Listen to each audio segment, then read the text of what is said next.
ಎಲ್ಲರಿಗೂ ನಮಸ್ಕಾರ. ನೀವು ಕೇಳ್ತಾ ಇರೋದು ರೇಡಿಯೋ ಶಿವಮೊಗ್ಗ 90.8 FM ಸಮುದಾಯ ಬಾನುಲಿ, ಭರವಸೆಗಾಗಿ ಭವಿಷ್ಯಕ್ಕಾಗಿ ನಮ್ಮ ಬಾನುಲಿ. ಇದು ವಚನ ವಿಹಾರ ಕಾರ್ಯಕ್ರಮ. ನಾನ್ ಪವಿತ್ರ ದಿನೇಶ್. ನಮ್ಮ ಇವತ್ತಿನ ವಚನ ವಿಹಾರ ಕಾರ್ಯಕ್ರಮದಲ್ಲಿ ಕರ್ನಾಟಕ ರಾಜ್ಯ ವೈಜ್ಞಾನಿಕ ಸಂಶೋಧನಾ ಪರಿಷತ್ತಿನ ಉಪಾಧ್ಯಕ್ಷರಾದ ಶ್ರೀಮತಿ ಗೌರಿ ಪ್ರಸನ್ನ ಅವರು ನಮ್ಮ ಜೊತೆಗಿದ್ದಾರೆ. ಇವರು ನಮ್ಮ ಇವತ್ತಿನ ವಚನ ವಿಹಾರ ಕಾರ್ಯಕ್ರಮದಲ್ಲಿ ವಚನಗಳಲ್ಲಿ ಇರುವಂತಹ ವೈಜ್ಞಾನಿಕ ಪರಿಕಲ್ಪನೆ ಹಾಗೆ ಕೆಲವೊಂದು ಹುಸಿ ಕಲ್ಪನೆಗಳು ಹೇಗೆಲ್ಲ ಇದೆ ಅದರ ಕುರಿತಾಗಿ ಶ್ರೀಮತಿ ಗೌರಿ ಪ್ರಸನ್ನ ಅವರು ಮಾಹಿತಿ ಹೇಳ್ತಾರೆ. ಕೇಳೋಣ ಬನ್ನಿ. ಮೇಡಮ್ ನಮಸ್ತೆ, ಕಾರ್ಯಕ್ರಮಕ್ಕೆ ಆತ್ಮೀಯ ಸ್ವಾಗತ. ಮೇಡಮ್, ನಮ್ಮ ಇವತ್ತಿನ ವಚನ ವಿಹಾರ ಕಾರ್ಯಕ್ರಮದಲ್ಲಿ ವಚನಗಳಲ್ಲಿರುವಂತಹ ವೈಜ್ಞಾನಿಕ ಪರಿಕಲ್ಪನೆ ಹಾಗೆ ಅಲ್ಲಿರುವಂತಹ ಕೆಲವೊಂದು ಹುಸಿ ಕಲ್ಪನೆಯ ಕುರಿತಾಗಿ ಒಂದಷ್ಟು ಮಾಹಿತಿಯನ್ನು ಹೇಳ್ಬೋದಾ? ಎಲ್ಲರಿಗೂ ಶರಣಾರ್ಥಿಗಳು. ಪವಿತ್ರ ಮೇಡಮ್, ತಮಗೂ ಕೂಡ ಶರಣಾರ್ಥಿಗಳು. ಈ ದಿನ ವೈಜ್ಞಾನಿಕ ಸತ್ಯ ಹಾಗೂ ಹುಸಿ ಕಲ್ಪನೆಯ ನಡುವಿನ ಒಂದು ಸಂಘರ್ಷವನ್ನ ನಾವು ಕೆಲವೊಂದು ವಚನಗಳಲ್ಲಿ ನೋಡಬಹುದು. ಇಲ್ಲಿ ದೇವತ್ವಕ್ಕಿಂತ ಹೆಚ್ಚಾಗಿ ಅಸಂಖ್ಯ ದೇವರುಗಳ ಕಲ್ಪನೆಯೇ ಭಾರತೀಯ ಜನಮಾನಸಗಳನ್ನ ಅತಿಯಾಗಿ ಕಾಡಿದೆ ಅಂತ ಹೇಳ್ಬಹುದು. ಇಲ್ಲಿ 33 ಕೋಟಿ ದೇವತೆಗಳು ಇರುವರೆಂದು ಬಹಳ ಹಿಂದೆಯೇ ದೇವಗಣತಿಯಾಗಿ ಬಿಟ್ಟಿದೆ. ಇದು ಭಾರತಕ್ಕೆ ಸ್ವಾತಂತ್ರ್ಯ ಸಿಕ್ಕ ಕಾಲದ ಜನಸಂಖ್ಯೆಗೆ ಸಮ. ಇಷ್ಟು ದೊಡ್ಡ ಸಂಖ್ಯೆಯ ದೇವರುಗಳ ಹೆಸರು, ಸ್ವರೂಪ, ದೇವಾಲಯಗಳು, ಕೆಲಸ ಕಾರ್ಯಗಳು, ಪೂಜಾ ಫಲಗಳು, ಲಾಭದ ವಜಾ ಬಾಕಿ ಹೀಗೆ ಏನೆಲ್ಲವೂ ನಿಗದಿಯಾಗಿ ಬಿಟ್ಟಿವೆ. ಇದಕ್ಕನುಗುಣವಾಗಿ ದೇವರುಗಳ ಪೂಜೆ ಪುನಸ್ಕಾರ ಹಾಗೂ ದೇವಾಲಯ ನಿರ್ಮಾಣ, ಮಂತ್ರ ತಂತ್ರ, ಪುರೋಹಿತರು, ದಾನ ಮತ್ತೆ ಪರಿಗ್ರಹ, ಅಂಗಭೋಗ, ರಂಗಭೋಗ ಏನೆಲ್ಲವೂ ನಡೆಯುತ್ತಾ ಬಂದಿವೆ. ದೇವರುಗಳ ಬಗೆಗೆ ಕಲ್ಪಿಸಲಾಗಿರುವ ಇವೆಲ್ಲವುಗಳ ಸತ್ಯಾಂಶವೆಷ್ಟು, ಅವುಗಳನ್ನ ನಿಗದಿ ಮಾಡಿದವರು ಯಾರು, ಇದಕ್ಕೆಲ್ಲ ವೈಜ್ಞಾನಿಕ ಹಿನ್ನೆಲೆ ಇದೆಯೇ? ಇದ್ದರೆ ಎಲ್ಲಿದೆ? ಇಂಥ ದೇವರುಗಳ ಪೂಜೆ ಮಾಡಿ ಆಯಾ ಪೂಜೆಗೆ ನಿಗದಿಯಾದ ಲಾಭ ಪಡೆದುದಕ್ಕೆ ಖಚಿತ ಪ್ರಮಾಣಗಳೇನಾದರೂ ಇವೆಯೇ ಎಂಬ ಪ್ರಶ್ನೆಗಳನ್ನ ಸಹಜವಾಗಿಯೇ ಇಲ್ಲಿ ಹುಟ್ಟುತ್ತವೆ. ಇಂತಹ ಪ್ರಶ್ನೆಗಳನ್ನ ಶರಣರು ಬರುವವರೆಗೆ ಯಾರೂ ಕೇಳಿರಲಿಲ್ಲ. ಪರಂಪರೆಯ ವಾರಸುದಾರರು ಈ ಎಲ್ಲಾ ಪ್ರಶ್ನೆಗಳಿಗೆ ಕಲ್ಪಿತ ಮತ್ತು ಭಾವನಾತ್ಮಕ ಉತ್ತರ ಕೊಡುತ್ತಲೇ ಬಂದಿದ್ದಾರೆ. ಇದನ್ನೆಲ್ಲ ಸೂಕ್ಷ್ಮವಾಗಿ ಗಮನಿಸಿದಂತಹ ಶರಣರು ಸತ್ಯವನ್ನ ಕಾಣುವ ಹಾಗೂ ಸಮಾಜಕ್ಕೆ ಅದನ್ನ ಮನಗಾಣಿಸುವ ಉದ್ದೇಶದಿಂದ ಗತಾನುಗತಿಕೆ ಪರಂಪರೆಗೆ ವೈಜ್ಞಾನಿಕ ಪ್ರಶ್ನೆಗಳನ್ನ ಕೇಳಿದರು. ಇವು ಉಡಾಫೆಯ ಪ್ರಶ್ನೆಗಳಲ್ಲ, ಅವುಗಳ ಹಿಂದೆ ತರ್ಕಬದ್ಧತೆ ಮತ್ತು ವೈಚಾರಿಕ ದೃಷ್ಟಿ ಇರುವುದನ್ನ ನಾವು ಕೆಲವು ವಚನಗಳಲ್ಲಿ ನೋಡಬಹುದು. ಈ ಒಂದು ವಚನ ಹೀಗಿದೆ: ತಲೆಯ ಮೇಲೆ ತಲೆಯುಂಟೆ, ಹಣೆಯಲ್ಲಿ ಕಣ್ಣುಂಟೆ, ಗಳದಲ್ಲಿ ವಿಷವುಂಟೆ, ದೇವರೆಂಬುವರಿಗೆಂಟು ಒಡಲುಂಟೆ, ತಂದೆ ಇಲ್ಲದವರುಂಟೆ, ತಾಯಿ ಇಲ್ಲದವರುಂಟೆ, ಎಲ್ಲವೋ ನಿನ್ನ ಹಣೆಯಲ್ಲಿ ನೇಸರು ಮೂಡದೆ, ಶಂಭುಜಕೇಶ್ವರನಲ್ಲದೆ ಉಳಿದ ದೈವಂಗಳುಂಟೆ ಅಂತ ಹೇಳಿ ಕಾಯಕದಲ್ಲಿ ಮೇಲು ಕೀಳು ಇರಲಿಲ್ಲ ಶರಣರಿಗೆ. ಆದರೆ ಒಬ್ಬ ಕಸ ಗುಡಿಸುವ ಕಾಯಕದ ಸತ್ಯಕ್ಕ ಎಂಬ ಸಾಮಾನ್ಯ ಒಬ್ಬ ಹೆಣ್ಣು ಮಗಳು ತುಂಬ ಪ್ರಜ್ಞಾವಂತಿಕೆಯಿಂದ ಕೇಳಿರುವ ಸರಳ ಮತ್ತು ನೇರ ಪ್ರಶ್ನೆಗಳನ್ನ ನಾವು ಈ ವಚನಗಳಲ್ಲಿ ಕಾಣ್ತೇವೆ. ಇವು ವೈಜ್ಞಾನಿಕ ವಿವೇಕದ ಪ್ರಶ್ನೆಗಳು ಎಂಬುದನ್ನ ಮತ್ತೇನು ನಾವು ಅದನ್ನ ಹೇಳಬೇಕಾಗೇ ಇಲ್ಲ. ಅಂದ್ರೆ ವಿಜ್ಞಾನಿ ಎಂಬ ಶಬ್ದ ಅಲ್ಲಿ ಇಲ್ಲದೆ ಇರಬಹುದು, ನಿಜ. ಆದರೆ ಅಲ್ಲಿರುವುದು ವೈಜ್ಞಾನಿಕ ಧೋರಣೆಯ ಹೊರತು ಬೇರೆ ಇನ್ನೇನೂ ಅಲ್ಲ. ಹಾಗಾಗಿ ಇಲ್ಲಿ ಸತ್ಯಕ್ಕನಿಗೆ ಬೇಕಿರುವುದು ಇಂತಹ ದೇವರುಗಳ ನಿರ್ಮಾಣ ಮಾಡಿರುವ ಜನರಿಂದ ನೈಜ ಉತ್ತರಗಳು. ನಮ್ಮ ಶ್ರೇಷ್ಠ ಪರಂಪರೆಯು ಕಲ್ಪಿಸಿರುವ ಈ ಅಸಂಖ್ಯ ದೇವರುಗಳಿಗೆ ಅಂತಹ ವೈಜ್ಞಾನಿಕ ಹಿನ್ನೆಲೆಯೇ ಇಲ್ಲದಿರುವುದಕ್ಕಾಗಿಯೇ ಅವಳು ಈ ಪ್ರಶ್ನೆಗಳನ್ನ ಕೇಳಿರುವುದು ಅನ್ನೋದನ್ನ ನಾವಿಲ್ಲಿ ಗಮನಿಸಬಹುದು. ಜೀವ ವಿಜ್ಞಾನ ಮತ್ತು ಶರೀರ ವಿಜ್ಞಾನಗಳ ಪ್ರಕಾರ ದೇವರುಗಳಿಗೆ ಎಲ್ಲಿಯಾದರೂ ತಲೆಯ ಮೇಲೆ ತಲೆ ಇರಲು ಸಾಧ್ಯವೇ ಅಂತ ಆಕೆಯಲ್ಲಿ ಪ್ರಶ್ನೆಯನ್ನ ಮಾಡ್ತಾಳೆ ಸತ್ಯಕ್ಕ. ಹಣೆಯಲ್ಲಿ ಕಣ್ಣು, ಕೊರಳಲ್ಲಿ ವಿಷ, 8 ಹೊಟ್ಟೆ ಇರಲುಂಟೆ, ಅವರು ತಂದೆ ಮತ್ತು ತಾಯಿ ಇಲ್ಲದೆ ಹುಟ್ಟಲು ಅಂದ್ರೆ ಅಯೋನಿಜರಾಗಿ ಇರಲು ಸಾಧ್ಯವೇ ಅಂತೇಳಿ ಸತ್ಯಕ್ಕನ ಈ ಪ್ರಶ್ನೆಗಳಿಗೆ ಪುರಾತನ ಪರಂಪರೆ ಮಾತ್ರವಲ್ಲ, ಆ ಪರಂಪರೆಯನ್ನ ಚಾಚೂ ತಪ್ಪದೆ ಮುಂದುವರೆಸಿರುವ ಯಾವುದೇ ಕಾಲದ ಅಂದ್ರೆ ಪಾರಂಪರಿಕ ಜೀವಿಗಳು ಉತ್ತರಿಸಬಹುದು.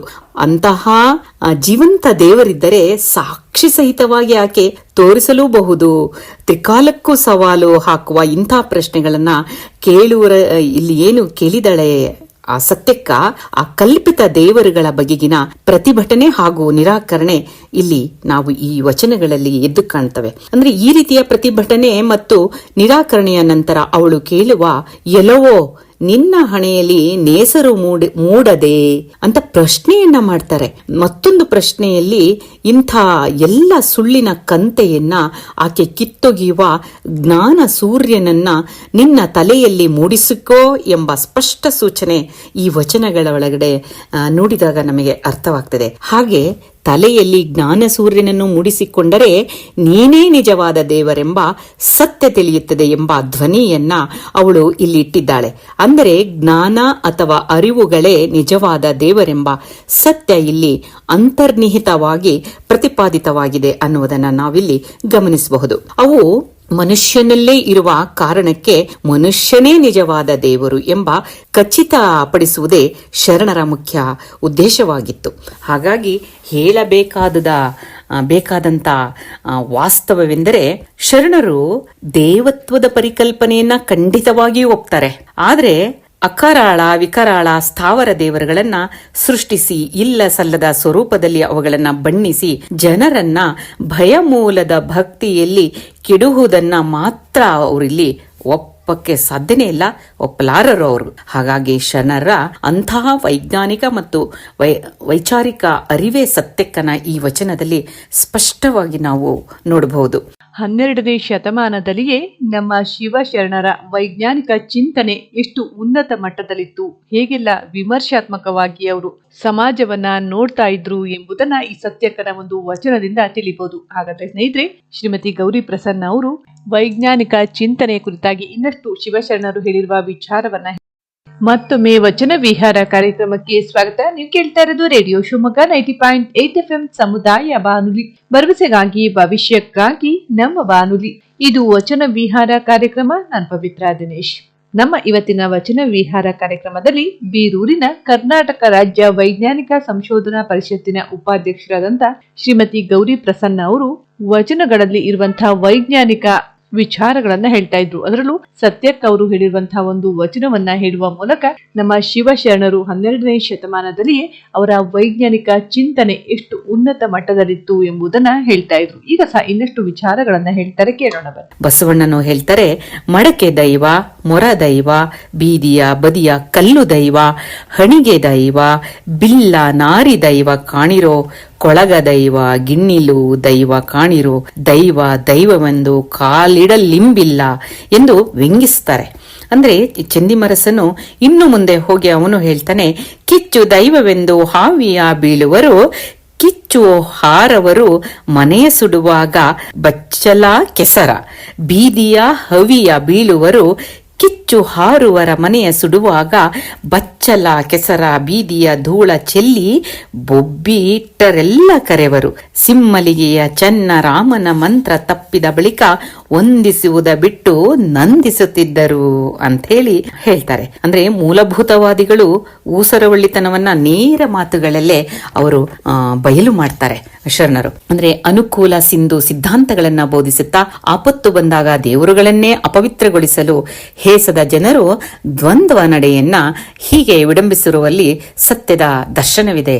ಶರಣರ ಈ ಬಗೆಯ ವ್ಯಂಗ್ಯ ವಿಡಂಬನೆಯು ಸ್ವಾರ್ಥಿಗಳು ಕಲ್ಪಿಸಿದ ದೇವರುಗಳ ಭೌತಿಕ ಅಸ್ತಿತ್ವದ ನಿರಾಕರಣೆಗೆ ಮಾತ್ರ ಸೀಮಿತವಾಗಿದೆ. ಅಂತಹ ದೇವರುಗಳು ಮಾಡುತ್ತವೆ ಎಂದು ನಿಗದಿಪಡಿಸಿಕೊಳ್ಳಲಾಗಿದ್ದ ಕೆಲಸ ಕಾರ್ಯಗಳನ್ನ ಪ್ರಶ್ನಿಸುವವರೆಗೂ ಮುಂದೆ ಹೋಗ್ತದೆ. ಶುದ್ಧ ವಿಜ್ಞಾನದ ಆಧಾರದಿಂದ ಕೇಳಲಾಗುವ ಇಂತಹ ಪ್ರಶ್ನೆಗಳು ವಿಚಾರವಂತರನ್ನ ದಂಗುಬಡಿಸುತ್ತವೆ. ಮತ್ತು ಈ ನೆಲೆಯಲ್ಲಿ ಮನುಮುನಿ ಗುಮ್ಮಟನ ವಚನವೊಂದು ಇಲ್ಲಿ ತುಂಬಾ ಗಮನಾರ್ಹವಾಗಿದೆ ಹಾಗೂ ಎಲ್ಲರ ಕಣ್ಣು ತೆರೆಸುವಂತಿದೆ. ನಾವು ಈ ಕೆಳಗಡೆ ನೋಡಬಹುದು. ಕೂಟದಿಂದ ಕೂಸು ಹುಟ್ಟುವಡೆ, ಬ್ರಹ್ಮನ ಆಟ ಕೋಟಲೆ ಏಕೆ, ಸ್ಥಿತಿ ಆಟದಿಂದ ನಡೆವಡೆ ವಿಷ್ಣುವಿನ ಭೂತವೇಕಯ್ಯ, ಘಾತದಿಂದ ಕೊಲುವಡೆ ರುದ್ರನ ಅಸುರವೇತಕ್ಕೆ, ಇಂತಿವೆಲ್ಲವೂ ಜಾತಿಯುಕ್ತವಲ್ಲದೆ ತಾ ಮಾಡುವ ನೀತಿಯುಕ್ತವಲ್ಲ. ಇದಕ್ಕಿನ್ನಾವ ಗುಣ ಭೇದಿಸ ಗೂಡಿನ ಗುಮ್ಮಟ ನೊಡೆಯ ಆಗಮ್ಮೇಶ್ವರ ಲಿಂಗ ಅಂತ ಹೇಳ್ತಾನೆ. ಅಂದ್ರೆ ಗಂಡಿನ ವೀರ್ಯಾಣು ಮತ್ತು ಹೆಣ್ಣಿನ ಅಂಡಾಣು ಸಂಯೋಗವಾದಾಗ ಮಾತ್ರ ಒಂದು ಕೂಸು ಹುಟ್ಟಲು ಸಾಧ್ಯವೇ ಹೊರತು ಈ ಕೂಸನ್ನ ಬ್ರಹ್ಮನೆಂಬ ಕಲ್ಪಿತ ದೇವರು ನಿರ್ಮಿಸಲು ಸಾಧ್ಯವಿಲ್ಲ ಅಂತೇಳಿ ಈ ವಚನದಲ್ಲಿ ಹೇಳ್ತಾರೆ. ಜೀವ ಸೃಷ್ಟಿಯು ಈ ವೈಜ್ಞಾನಿಕ ಸತ್ಯವನ್ನ ಹೇಳುತ್ತಲೇ ಆರಂಭವಾಗುವ ಮನುಮುನಿಯನ ಈ ವಚನವು ಸ್ಥಿತಿ ಮತ್ತು ಲಯದ ದೇವರುಗಳೆಂದು ಹೇಳಲಾಗುವ ವಿಷ್ಣು ಮತ್ತು ರುದ್ರರನ್ನ ನಿಸರ್ಗದ ಅಂಥ ನಿಯಮಗಳನ್ನ ಹಿನ್ನೆಲೆಯಲ್ಲಿಯೇ ಪ್ರಶ್ನಿಸುತ್ತದೆ ಮತ್ತು ನಿರಾಕರಿಸುತ್ತದೆ ಕೂಡ ಈ ವಚನ.